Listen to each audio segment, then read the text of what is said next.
Hi, my name is John. And my name is Lloyd. And we're the hosts of The Pint, a pop culture podcast. Lloyd, if you had to tell any of the people out there that might be listening to The Pint for the first time about anything unsavory or disconcerting we might do on the show, what would you warn them about? Well, sometimes we drop spoilers, and sometimes we swear like motherfucking sailors. Fuck yeah, we do. You heard it from him. You've been warned. Listen in.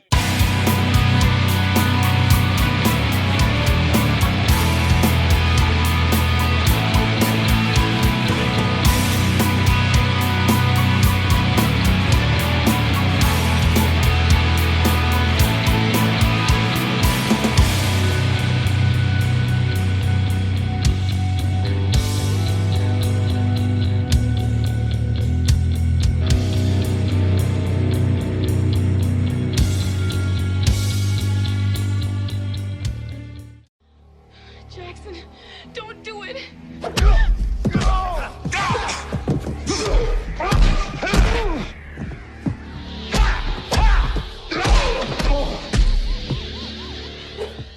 Welcome to a brand new episode of The Pint, the show where we're going to ask you a question. The question is, can you kiss me? And then we're going to make a demand. And the demand is, baby, undress me. My name is John. And I'm Joe. And this episode, we are talking about the 35th anniversary of what I can only describe as the nexus of all 80s action films. It's where it all comes together, right, Joe? Yep, exactly. What movie are we doing tonight, Joe? Action Jackson. That's right. And don't be confused, because apparently in 2014, there was an Indian film called Action Jackson. I saw that. Which, you think if you type in Action Jackson, you're going to get Action Jackson from 1988 with Carl Weathers. And instead, every time I'm trying to look it up, I'm getting this like shirtless Indian guy. So apparently, maybe we'll do a 2014 Action Jackson episode. But this one is 1988 Action Jackson. And Joe is going to tell us all about Action Jackson right now. Before we get started, does anyone want to get out? Yes, it's an Action Jackson. I'm living and breathing. Action Jackson. My pecs are oiled up, ready for this show. Well, then go for it. Okay, so, I couldn't find the filming time when it was filmed, so I'm just going to speculate it was between January 1st, 1987 and December 31st, 1987. That's just a wild guess right here. I'm going to say you're probably right. And it was filmed in Denver. They must have had some, building shots or something, or some inside shots in LA. But obviously, the whole thing basically takes place in Detroit, and really, Detroit looks like Detroit. You really can't film Detroit and Vancouver because nothing's as messed up as Detroit. Right. So it was filmed partially in Detroit. Yeah, partially. Okay. I think mostly. Well, no, because you said Denver. Well, no, it had some Denver, it had some LA, but the whole thing takes place in Detroit. I don't think you can fake Detroit. Yeah, no, definitely not. The thing that's crazy is that RoboCop, which is a very Detroit movie, was filmed in, I think, Houston. So like sometimes they can, I guess, especially in 87. So it was released February 12th, 1988. I forget that weekend. I didn't see it in the theaters. Did you see it in the theaters? I did not. I saw it on video. I saw it on video and then didn't see it again until probably adulthood. I didn't see it until last couple weeks. So let's see this. It's written by a man named Robert Renault, who has only a couple credits, but not some actual big time movies. Well, not big, but like he did some Tales from the Crypt episodes. He did Demolition Man. Oh, really? So that's pretty impressive. I mean, there's 4 credits IMDb and 2 TV shows, one of being Tales from the Crypt, Action Jackson, and Demolition Man. So it seems like I wonder what happened to him where he didn't keep making action movies, because he seemed like he was doing a good job. Did you read the whole thing about how this whole thing came into like fruition? I double checked a little bit. I saw something about Joel Silver and Carl Weathers talking about how their love of blaxploitation. Yeah, on the set of or in the jungle of Predator, they're just discussing it, and Joel Silver just basically said, "Come up with a character, come up with it like a general idea." And he came up with the name Action Jackson, and literally Joel Silver just said, "I'll get a writer on it." So That's it, right? Oh, I read a different story that after he had talked to Joel Silver, Carl Weathers had talked to some crewmen on there, said, "Hey, you want to work on this movie?" And he said, "I'm in like Action Jackson," and it was like an Australian crew member. And Carl Weathers liked that, and that's how the name came around. So we got dueling facts, trivia. I read that too. I think that Carl Weathers though is taking the credit for naming it Action Jackson when in fact it was some Aussie who probably held the lights. Some guy holds a microphone over his head all day and he's like, I'm in like Action Jackson. And then Carl Weathers is like, now you got a stew, baby. So it was directed by Craig Baxley, who did a lot of TV movies. This is like just one up and down his whole IMDb is this TV movie. But he did Action Jackson, as they're going, also Stone Cold, which is a movie you still haven't seen, right? That you're supposed to do? Still haven't seen, but we're doing that for the Patreon. That was voted for our SFA 80s Patreon. Yeah, we're doing that. And I feel like you just haven't watched it, and then it's become like a spite thing, just like Caddyshack, where you just won't because people No, not at all. I got to correct myself. Summertime 90s. Because that's actually early 90s, not 80s. Yeah, but we're doing that for sure. And did Craig Baxley, just by name, did he direct I Come in Peace with Dolph Lundgren? I didn't see it, but it's possible. Also, what's the other name of it? It's possible I missed it. I don't think he did it. No, Dark Angel. Yes, he did. Okay. Yeah, it's right here because I got it in between on the picture. He did do that. I just didn't realize that was the other name. That movie. So we're going to talk later on about possibly favorite all-time before the kill quotes, because there's one in this movie that I fucking love. And I Come in Peace has the villain in I Come in Peace is an alien that steals your adrenaline. He's a drug dealer. He sells it. And at the end, and all he says is he mimics one thing he heard on Earth, and that's I Come in Peace. And it has one of my favorite lines is where at the end when he's fighting Dolph Lundgren, he yet again says, I come in peace. And Dolph Lundgren goes, and you go in pieces. That's pretty much the only line I remember. I think I rented that movie on pay-per-view off a cable back in the day. Oh, I own it. I own the I bought it at the archive, the wonderful archive in Connecticut. I own it on I don't know who did the Blu-ray. It might be Arrow. I could be wrong on that, but it's actually titled Dark Angel. And it's got an extended version, and it's a fun movie. But yeah it's a fun movie. Very entertaining. I mean, I thought, even when I saw the previews, I knew I wanted to check it out. He did a bunch of stunts. He did the stunts for Predator, or some stunt work on Predator, but he has a lot of stunt credits. And I just wanted to point out one stunt credit I thought was interesting. It's for a movie called Frasier, the Sensuous Lion. The Sensuous Lion? The Sensuous Lion, yes, from 1974. That sounds like it just sounds like something I don't want to watch. It sounds wrong, right? Do you agree? Yeah. He's a stunt driver, so I don't know if it's porn or not. What kind of stunts are you doing in a porn? Yeah, well, I mean, then once you cross into lion territory, I don't want a lion in my porn at all, to be honest with you. No. You're not chained up. And he also, in his other funny credit I saw, he directed Chameleon 2 Deathmatch. Oh, that was definitely better than Chameleon 3, but not as good as 1. As good as Chameleon 1. It's like John Wick. Just like John Wick. I didn't really like John Wick 2. Can we be honest real quick about John Wick? I don't want to go off on too many tangents tonight, but John Wick 1 is a fantastic movie. And John Wick 2 and 3 have a lot of stuff in them I like, but so many people are so into those movies. And honestly, if it ended at 1, I would have been fine with it. People are going nuts that 4 is coming out. I don't care. I'll see it. I'll watch it. And I will definitely say, oh, that scene where John Wick killed a guy with a fucking laptop computer was awesome. But I'm not going to it doesn't fucking burn into my brain. Are you the same, Joe? Or yeah, well, I watch him once and I like him. Honestly, I don't know why they're still after him. Still after 3 movies. The first time he was mad about his dog, and then they kind of got him, and now they just have an endless stream of new assassins that just appear, and they go to the hotel and don't kill each other, and then they get out, and then he wakes up in the desert. I just watch it, I enjoy it, and then I just brain dump afterwards. I have no idea why. That whole bit in the 3rd movie where he's walking through the desert to find the Answer Man or whatever. Yeah. I remember watching it and thinking, how is this related to the first movie in the series? Which was just about a really pissed off guy, who happened to have a fucking past, who is going to kill everybody. He kills everybody in that movie. And, and it ends and, they left the door open for more, But now we're like in this mythical desert land, and he's got to cut a finger off to get the, whatever, the knowledge to. And I just feel like, I don't know. I feel like, what are we doing here? But it gets a little much. I'm with you, unless we digress. All right. Thank you. All right. Let's do the cast. Bring me everyone. What do you mean, everyone? All right. Now, as opposed to most episodes of The Pint, where I handle cast and I get in and out quick, this is going to be a little bit of a longer one, even longer than when Lloyd goes on about the cast.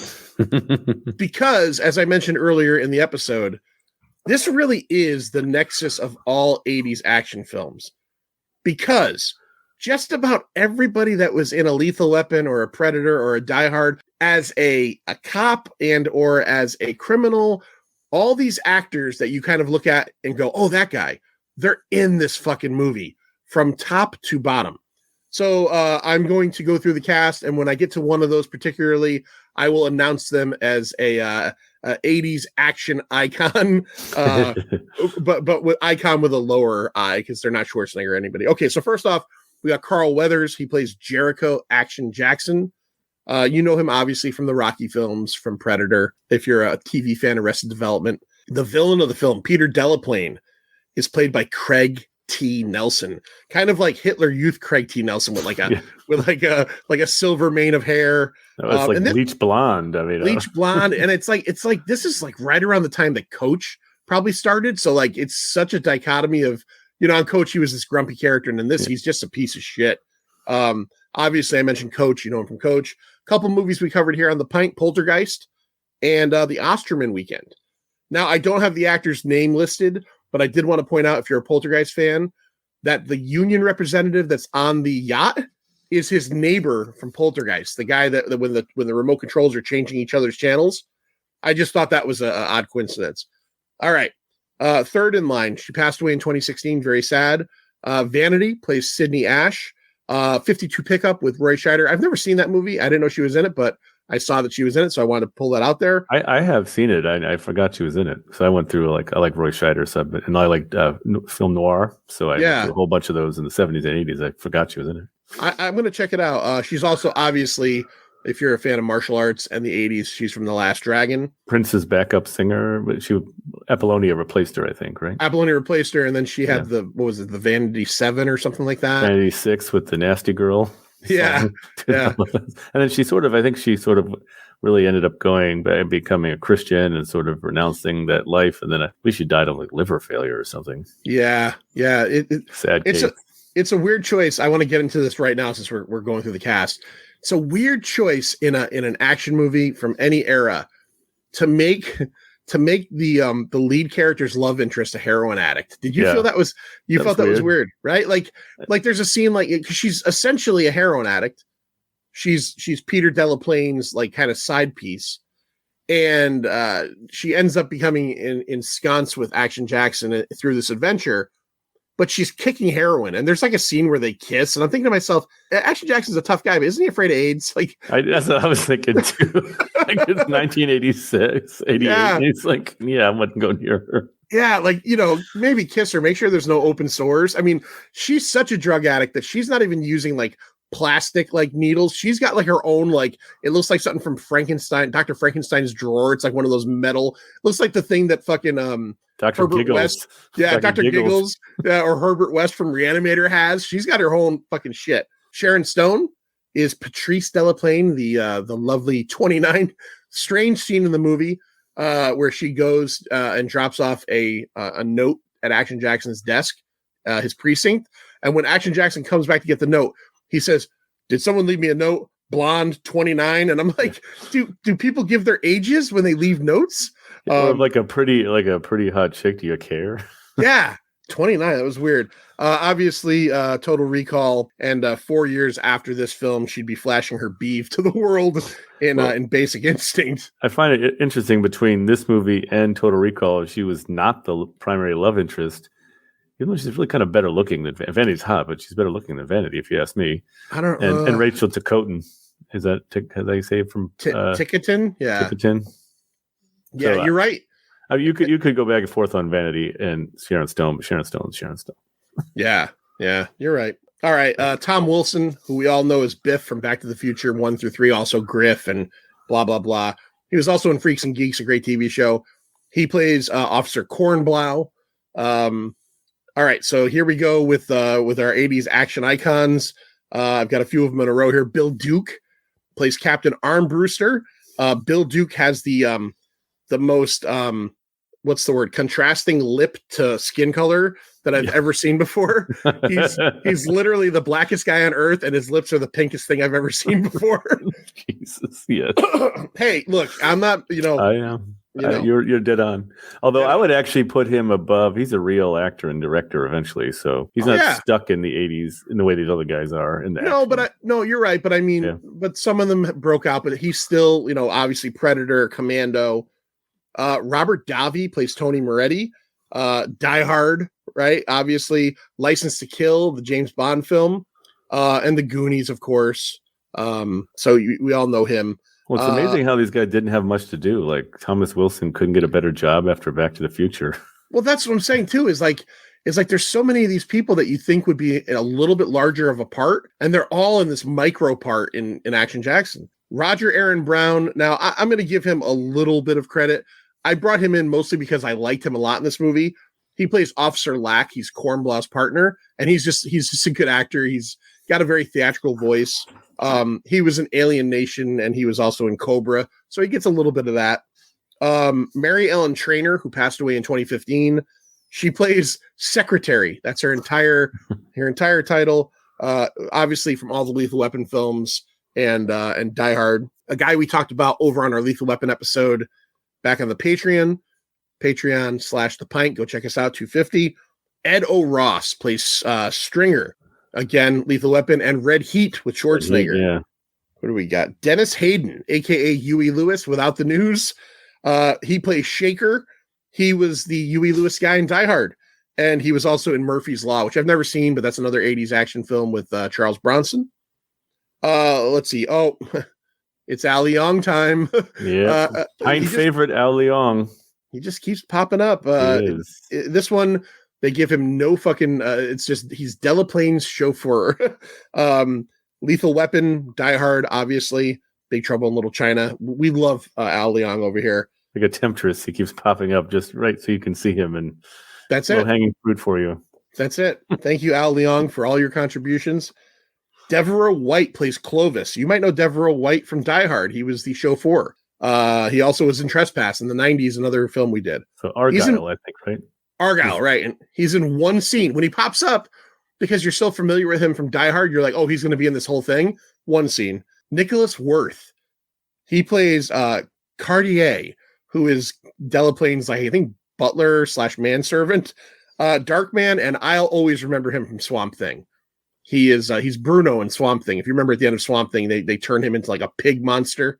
Yeah. Sonny Landham from Predator, Billy from Predator, and also from 48 Hours plays Mr. Quick, the very dangerous drug dealer. Imagine Sonny Landham in Predator, how his character is so reserved and quiet, and he dies with like this fucking ultimate dignity, cutting himself across the chest to face this creature. In this, he's a fucking meth head who's absolutely fucking nuts and just wants to kill Action Jackson. But yet another 80s action icon.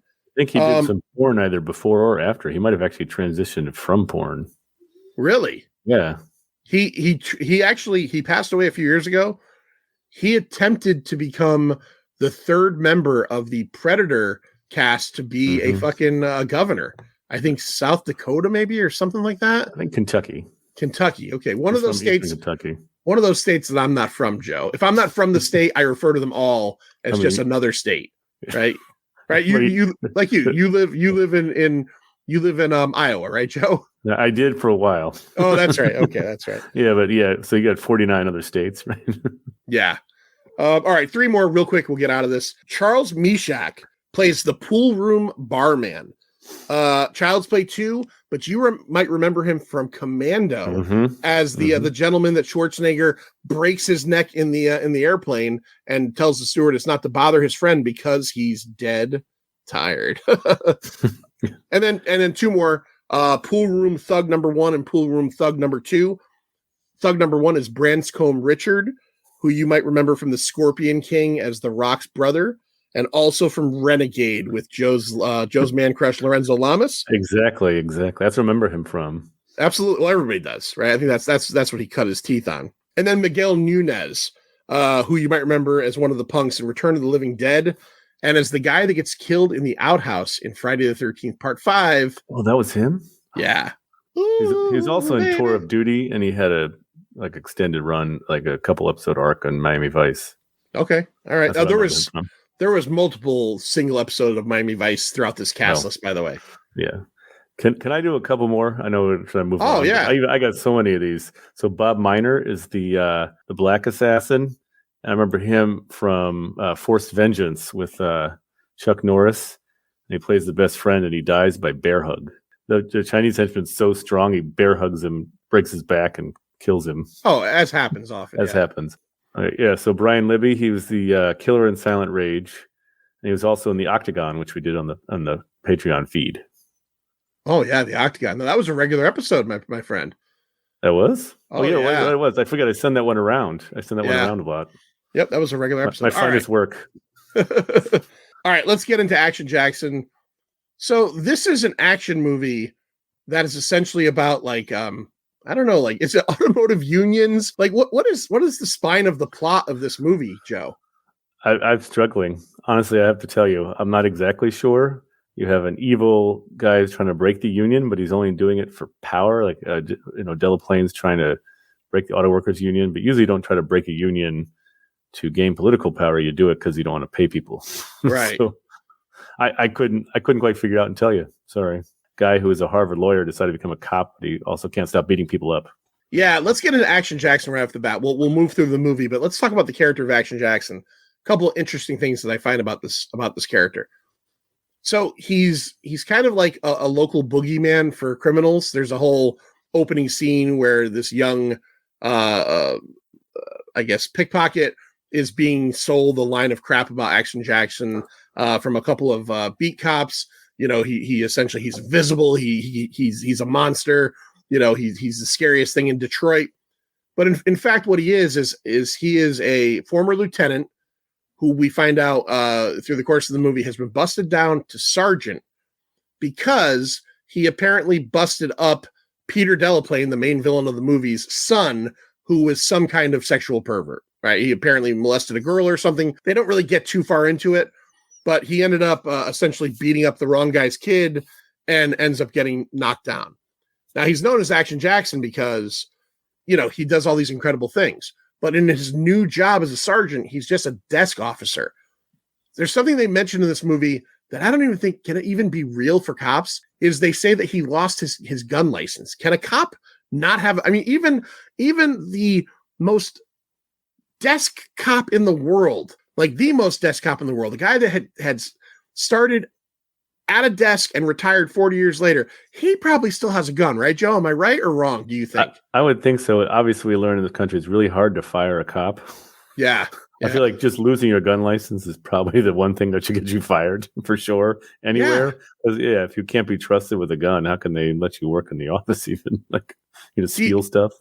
Do you think it's pretty interesting? Because I think this is fairly interesting that we have a movie, a 1980s action movie, where our main character almost doesn't use a gun at all.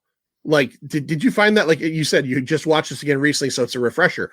Was that surprising to you? It was. I assumed there'd be more machine guns. In my head, I remembered a lot more gunplay. He literally uses a kind of like a grenade launcher thing at one point that's not his. And at the end of the movie, he pulls a gun out on Delaplane, but instead they go mano a mano. But this is an 80s action movie where our lead character does not use a gun. I don't know. I found that I don't want to say refreshing, but fucking odd as hell. I had seen this movie again about 2 years ago was the last time I'd seen it, probably in the last 10 years. And I didn't even remember that at all from that point. I don't, because I wasn't really looking at it from, we're going to do a show about it where I'm looking for certain things. Yeah, no gun at all. So the movie starts off where essentially the Ed O'Ross character and his secretary, you think they're in their building late at night. You think they're going to bone, but instead he just wants to watch boxing. So that's odd because she seemed down to fuck, but he's like, he starts rubbing her shoulders and then he turns the big fight on. which is that's just a weird move. Who do they get assailed by, Joe? Who are kind of like the underlings that we get in this movie? These like secret team of sort of ninja assassins, but they're not ninjas, but they certainly can move quietly and disappear and appear like a flash, blink of an eye. Yeah, one of the guys, like you said, is the gentleman from which one? Well, there's Force Vengeance, and the other guy's Silent Rage. Silent Rage. I don't know if it's the Silent Rage guy, but one of them looks like Yngwie J. Malmsteen. He's got the long flowing hair. One of the other guys is Huey Lewis. Again, no mask or anything. They just wear all black. One of the guys on the boat is kind of chunky. I'm like, how is this guy like considered an invisible man? But yes, you're right. They're this elite squad. They kill the secretary. They just toss her through a window. This is a great scene. This is a great stunt, by the way. They blast Edo Ross out of his high-rise window with like some kind of incendiary grenade. And I thought this was a great stunt work. I'm not sure if it was a dummy or a person, but like a really high-rise fall with the body completely engulfed in flames. Did you take note of that?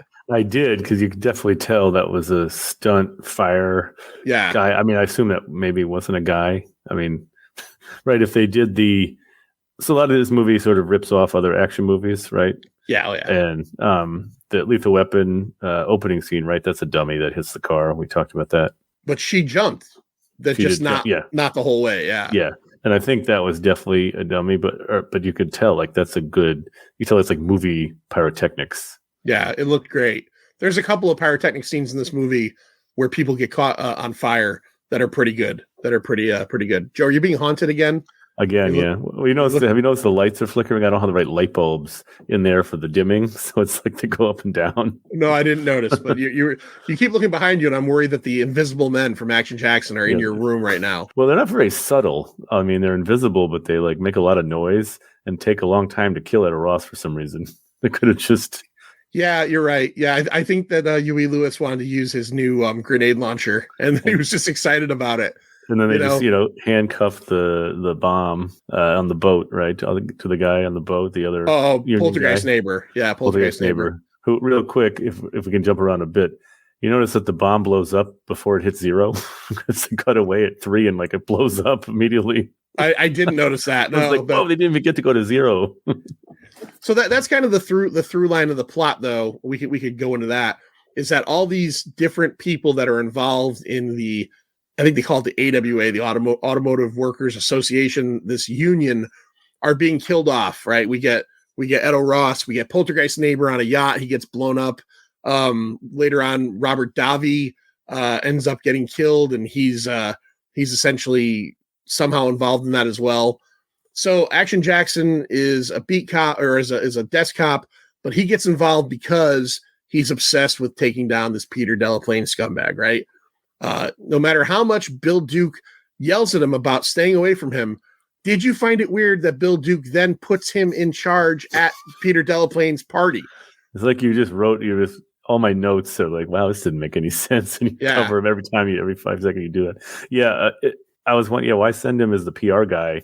If you can't control himself, why is he PR?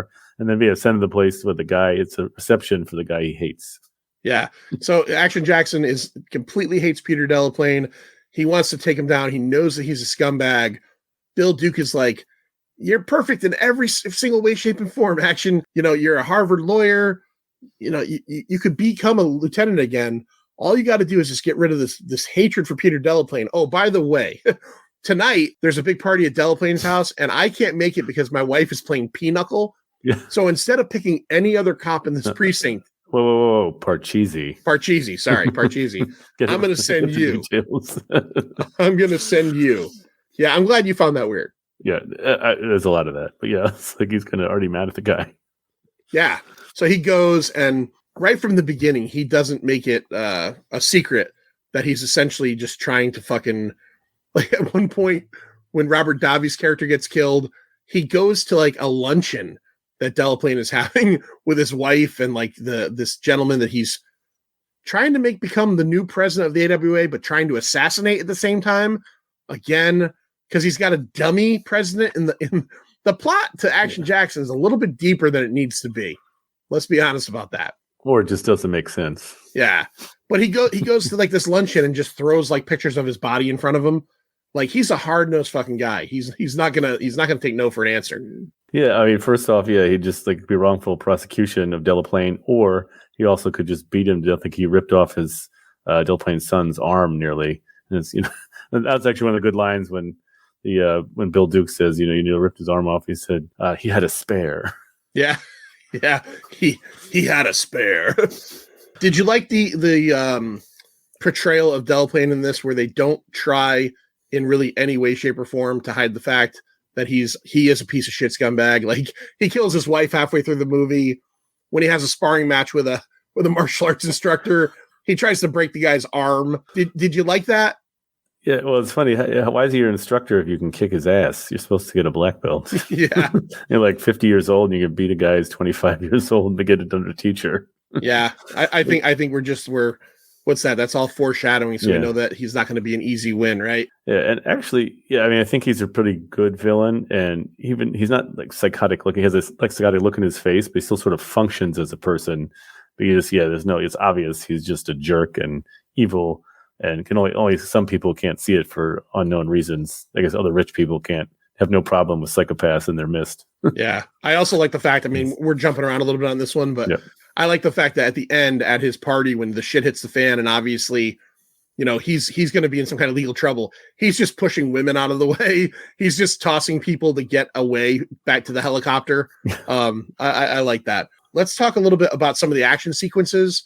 So there's one scene where one of the Invisible Men tries to run over Action Jackson and the Sharon Stone character. I thought this was a great foot chase / on top of a car scene. What about you, Joe? Yeah, another sort of maybe a Lethal Weapon take where, you know, they run along. He runs sort of at a car and can somehow keep up, even though the car's going, you know, because, you know, Mel Gibson's running down the highway. And barefoot. Barefoot. But this one, Carl Weathers is just sprinting next to the car, and the car's not pulling away, even though it's going like 50 miles an hour. It didn't stop to begin with. I wondered the same thing. I'm like, look, we know Carl Weathers obviously is in spectacular shape, right? This is Apollo Creed. He played for the Raiders in the NFL. Yeah. He was only 39 at the time, right? He's 10 years younger than you or me for the most part, in this incredible physical shape. But I still thought, how is this cab not pulling past a guy running besides it?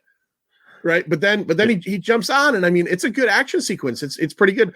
The thing that got me the most was it ends where, you know, he ends up getting the driver of the vehicle to kind of almost hit something. He bails, and the cab goes like flying, spinning over, and then going through a building. And then like 3 scenes later, the guy's alive. I was like, oh fuck, how's that guy alive? Well, you saw, because Action Jackson goes over there and the guy's gone out of the passenger seat. So I knew he was alive, or out of the driver's seat. So so you knew he would like, because he goes and gets all mad when he sees the empty passenger or empty driver's side. I honestly must have gotten distracted, and I didn't pay attention to that, because when he popped back up again in the scene on the high rise, when he's very much lethal weaponing it out the side of the helicopter, I'm like, right, how is that dude alive? All right, now it makes more sense. But honestly, I'll never get tired of people hanging on to the top of the car and they're shooting through the car. I like it. Yeah, I get that. I understand that. Again, we're both children of the 80s, so these things, I guess they're made for us for the most part. The Vanity character is Peter Delaplane's side piece, and but he's got her addicted to drugs. I'm not really sure at all how her character really fits into this movie. I mean, other than just to be saddled with Action Jackson, right? Yeah, I don't even understand why Delaplane has to kill her. What does she know? Yeah, exactly. He wants political power to want to know, like, when we find out he's a mistress. Also, they get together. They don't even have sex. He just shoots her up with heroin. Yeah. Like, what is he with her for? He just shot her with heroin and left. Maybe he wants AIDS too. I don't know. But he has the classy needle. But yeah, I don't get what she was doing and why she had to be eliminated, because she didn't know anything. And all she was a junkie. Who wasn't in bad shape. No, obviously she's gorgeous, right? I mean, she looks run down, but Vanity in 1988 run down is still better than a lot. But yeah, I thought it was a weird, in most movies, you think that they would just make that character, like his helper through the movie, but never really give you the idea that there's going to be romance. But in this, like they make it very clear. I mean, obviously he doesn't take advantage of her in any scene that he could, because she makes it clear to him. But like at the end, when you have like your happy ending and she's like, I kicked just for you. It's like, bitch, you were on heroin yesterday. I know. Your body is going to be going through some intense shit. And like sweating and yeah. Like twitching. Action Jackson 2 starts one day after Action Jackson 1, and it's him holding her as she's barfing all over everything in his apartment, and he's just like, what the fuck? It's like Chris Rock in New Jack City. She's just sweating all over the place. Scotty, you gotta save me. Any other action scenes, Joe, that you could think of right off the top of your head that really like did it for you? I mean, there wasn't really a lot of them. I'm trying to think the scene towards the end with at the manufacturing plant when you get the lethal weaponing from the one guy in the helicopter, and then the one guy get electrocuted, and then the guy gets shot on fire right with the grenade and all these things. But there wasn't actually. That's when Greg had. There wasn't a ton of action sequences in this movie. You know what one I actually like quite a bit, because they tried to add the humor into it, and the humor it works, but it's not great. But I like the music. They use like the little church hymnal. Is the scene in the bar room, right, where he's about to get like deballed by these guys, and then Vanity comes in and saves the day and says, he's a little bit messed up. He's a preacher, and he starts, he does the whole thing with, can I get an amen? And he uses that to his advantage to kind of beat the shit out of these guys. Yeah. I mean, were there like three? Was that so? That scene, the cab, and then the other scene, and then the very end. I mean, what's that? 4 action sequences? Yeah, there's not a ton. There's not a ton, but not all the action sequences out there managed to get in what is maybe one of my all-time favorite before the kill lines, as I mentioned earlier. So in the scene in the manufacturing plant, when Delaplane, they've got him tied up, chained up. Now there has been talk about Action Jackson. We talked about this in the Truck Turner episode, kind of being considered almost like a 80s modern day blaxploitation movie. And one of the elements of blaxploitation movies is often like the white villain chaining up, the African American hero. And this is certainly that scene. Carl Weathers in peak physical condition, with no shirt on. His body looks made up. It doesn't look real. He's unbelievably cut. He's so cut. He's hung up by these chains, and Delaplane gives out his entire Bond speech about why he's doing what he's doing, which, as you mentioned before, it makes no sense. He doesn't want to be the president because he's a king maker, not a king. He's going to set up his own dummy president at the AWA. None of it really connects. Like, no, there's no idea what's going on here, but we kind of know what's going on here, because I want to bring this up before we get to the action scene. This movie has maybe the most egregious exposition dump scene I've ever seen in a movie. Joe, you know what scene I'm talking about? Perhaps. I'm not sure, because there are a few. So the female barber or hairdresser. Oh, you know what? Okay, yeah. Well, so I have a list of what are they doing? What's their purpose in the movie? Okay. And yeah, so like Vanity, and then why is he looking for Papa Doc, who's all he has is balls? There's 2 different people they send him to see, Papa Doc and another character that I was watching this movie. Yes, I missed that the guy lived through the car crash. Yeah. But I was paying attention to this movie, and I couldn't figure out from dialogue why they were looking for Papa Doc. And the barbershop too. Okay, get into that. Yeah. How does this woman know every single thing, and she runs the barbershop? She literally, somebody just wrote an exposition dump and said, let's just make this scene in the movie. It's insane, because the only purpose is he doesn't get his fucking hair cut. He goes, he sits down, and she tells him all about what the bad guys are doing. And again, like you said, how does she know this? Yeah, how does she know what a rich car maker killed his partner in Italy and took the Invisible Men? And exactly. Should the Invisible Men even be known of? Like, isn't that against your initial tenant? Like, your first credo on the Invisible Men placard is nobody should know you exist. You are an invisible man. And this woman in Detroit, I get it. I understand that, like, the idea, especially of like black barbershops, is that everybody talks and it's a community thing. But like, I just found that scene so fucking bizarre. So bizarre. It was so out of place. And how would she know all this? It's There's literally, no internet. it's 20 minutes before the end of the movie.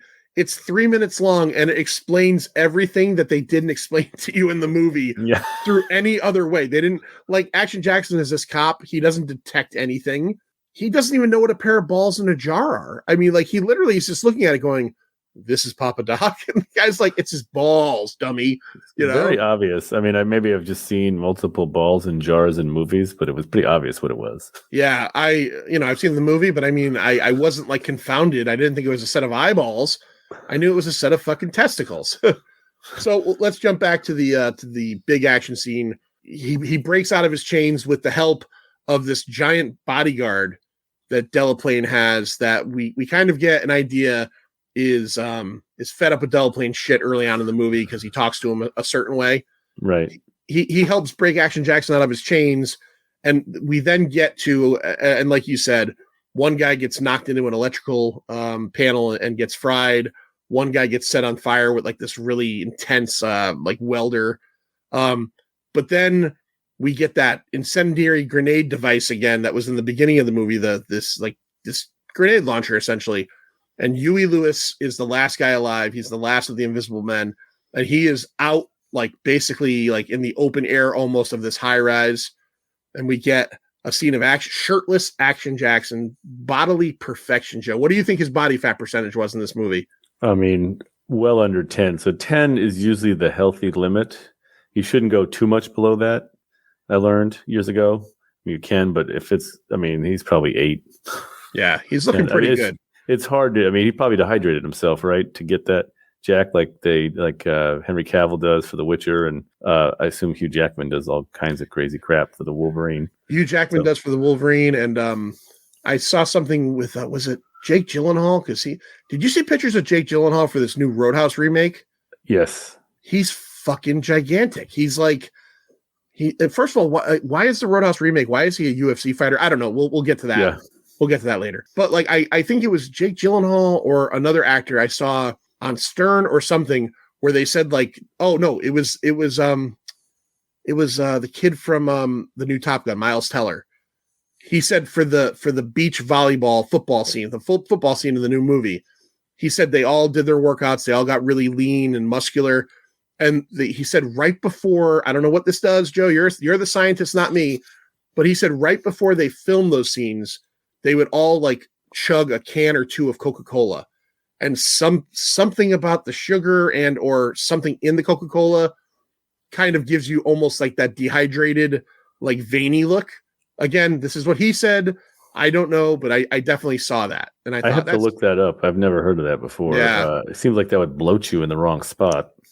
I would think so too. Look it up if you're out there. Miles Teller, Coca-Cola. He said that was part of the that filming of that scene. So anyway, so you got fucking ripped, beautiful chocolate god Carl Weathers holding this grenade launcher at Huey Lewis, minus the news. And earlier on, when he was about to kill him, when Huey Lewis was going to kill Apollo Creed, he says to him something about a barbecue, like we're going to barbecue you. So here's the line. I love it. I actually have a quick story. So I watched this movie like 2 years ago. I said to my wife as I was watching this movie yesterday, I said, there's going to be a scene. I want you to stop reading and watch this scene because it's one of my favorite lines in a movie of this ilk. We watched it. The line was said, and she looks at me and she goes, "You made me do this the last time you watched it." So the line is, "Barbecue, huh?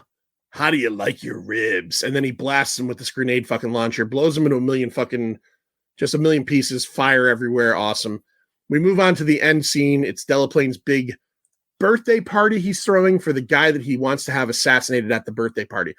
I do want to bring this up because I was glad that the character said it in the movie, because I if it wasn't said, I would have been upset.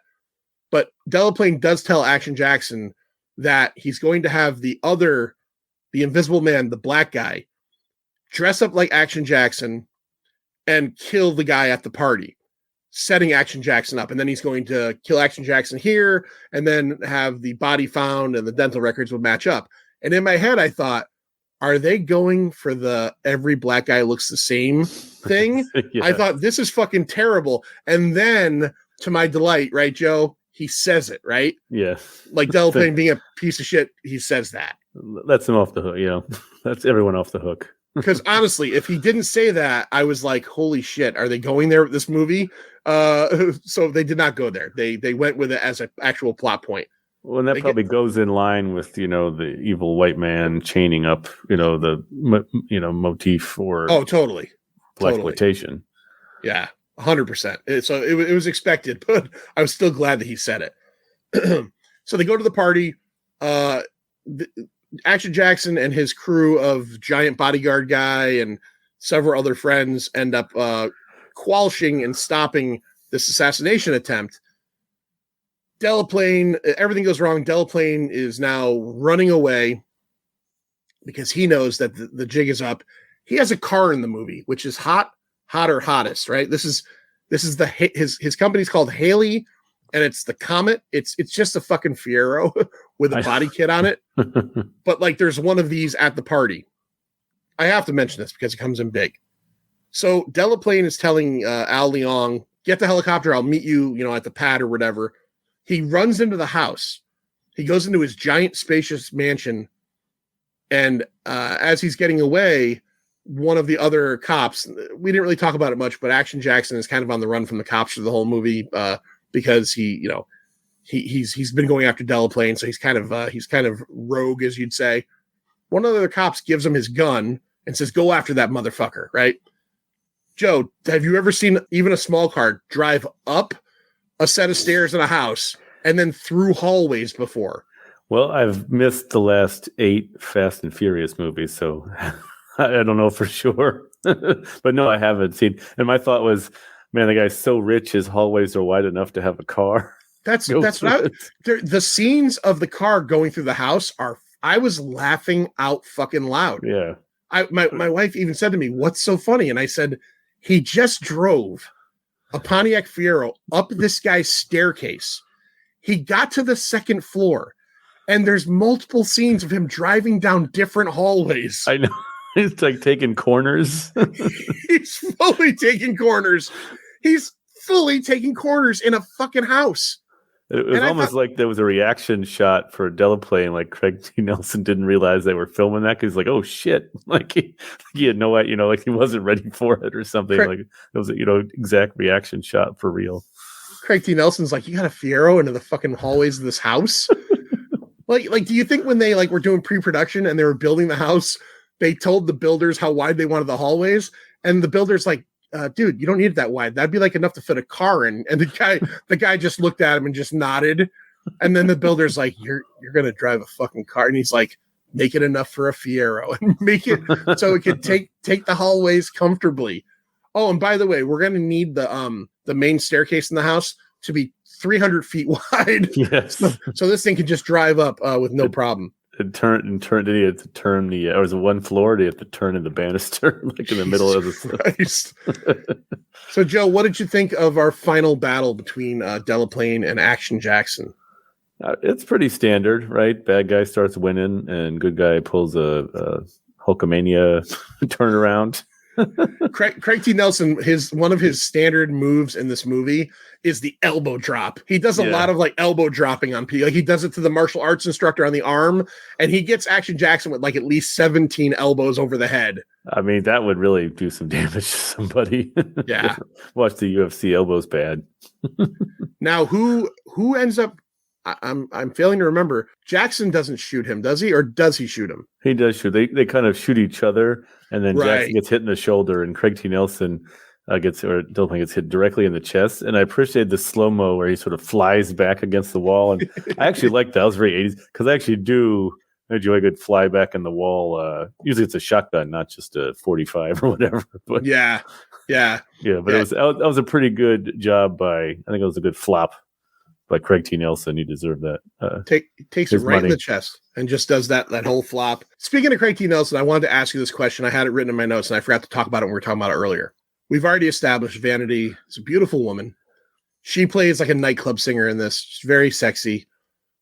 But did you feel the same way I did, that there's one scene in the movie where Craig T. Nelson is watching her perform like practice.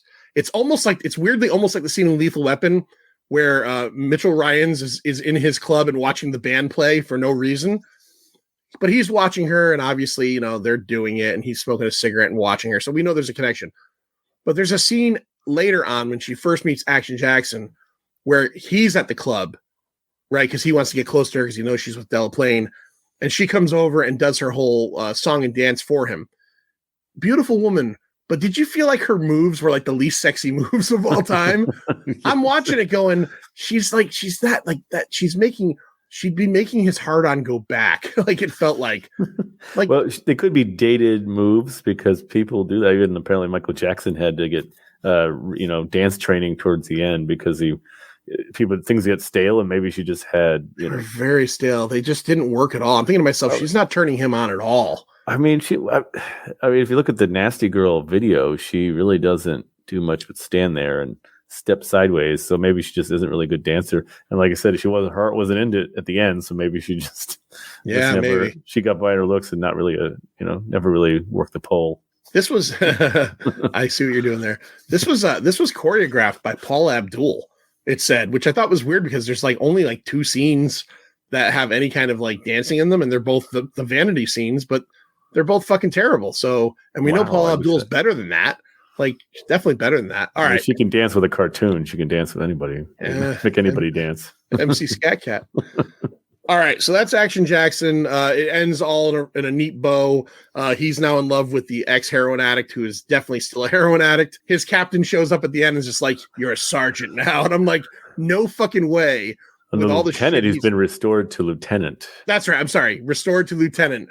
There's no fucking way you just got a promotion after you pulled all this shit, Jericho. But well, all right. Killing people. They didn't even necessarily clear him of killing Sharon Stone, right? That's they didn't right. Clear him of that. And the other cop is, the other sergeant, whatever, throws him the gun, says "fuck it," so he can go take the car in the house. And people were just killing each other all over the back of in the party, right? Didn't the big guy kill somebody? He kills Al Leong. Yeah. And he tells the purse snatcher kid that's been popping up through the movie, he's like, says something like, "Crime doesn't pay." It's like, you just murdered a dude. Yeah. And no one cares. You murder a guy in front of people and you're saying crime doesn't pay. It's like, what? I don't understand the lesson there. It doesn't work.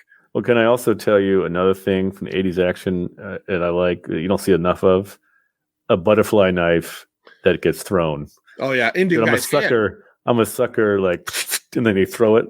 I mean, give that to me all the time. Better than a ninja star in a ninja movie. Give me a butterfly knife, which I don't think I could. Right through. I don't think I could do it. Sorry.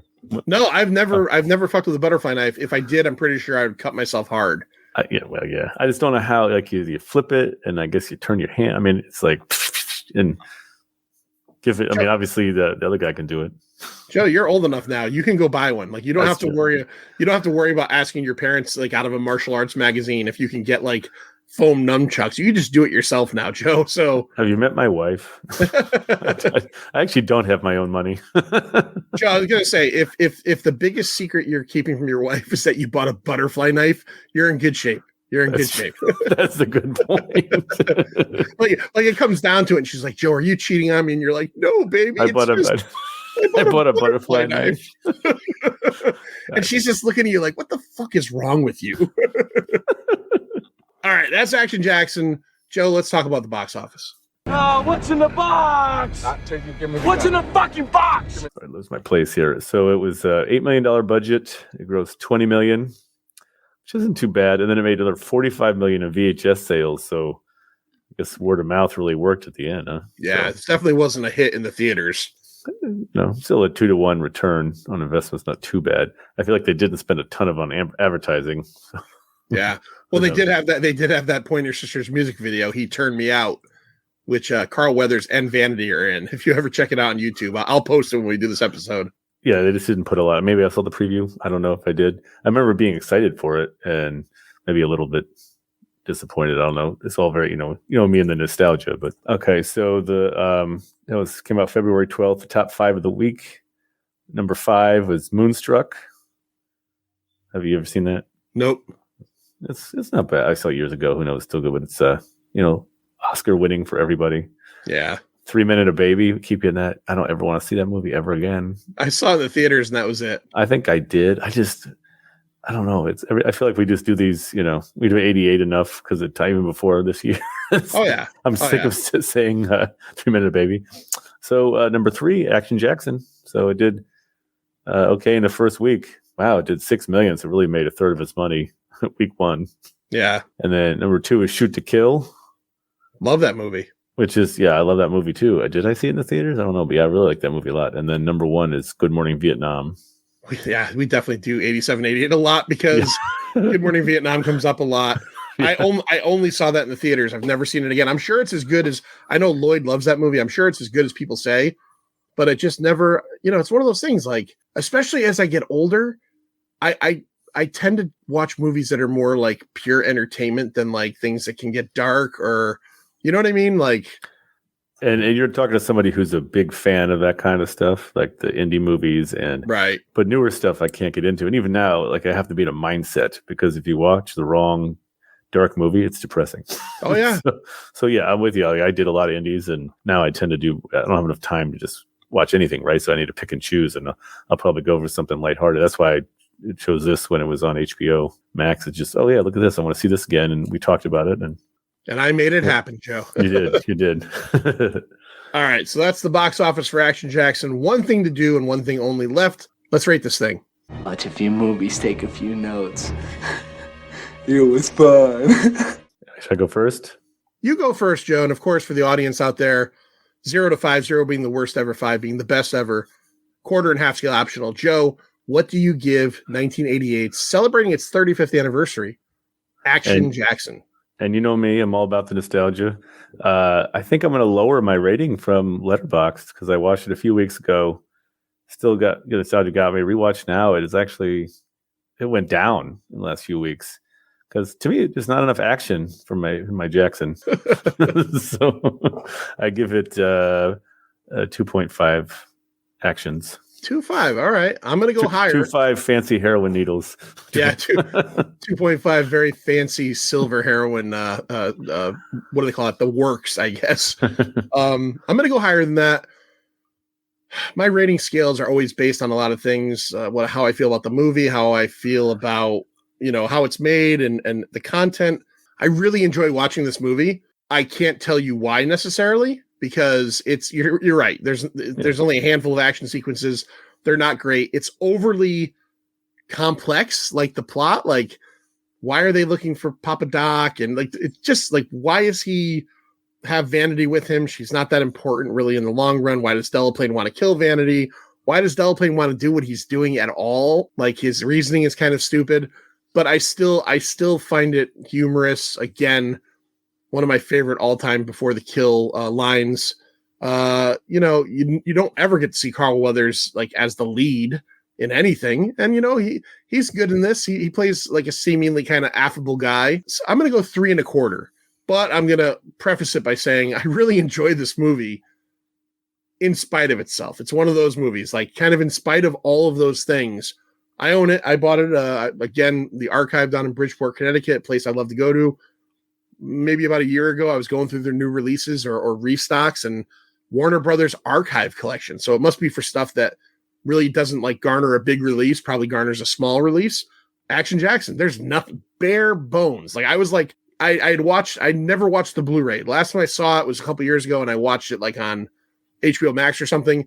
So when I bought this, I was like, oh, there's going to be a making of there. This is like one of those old school DVDs where it's a menu and then it's just like play, chapters, and then like maybe like a fucking like a, I don't know, you hit the button and it gives you like the fucking FBI warning. It didn't like start automatically because even some DVDs used to start automatically. Remember that? No, this is one of the ones where I turned it on before I turned my TV on and I was getting things ready. So when I turned my TV on, it was just on like the menu screen, like going in circles.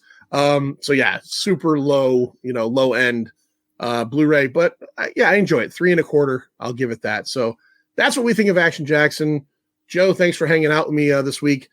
As we've been doing on every episode lately, we've been talking about how the Pint, a pop culture podcast, is a co-production between The Pint, aka the Manster, who's not here tonight, and myself, and our Pint insiders, the folks that go to Patreon/The Pint, pay $2.50 a month and help to support the show. They get some free swag. They get some, extra episodes. Obviously, they get the ability to vote for things.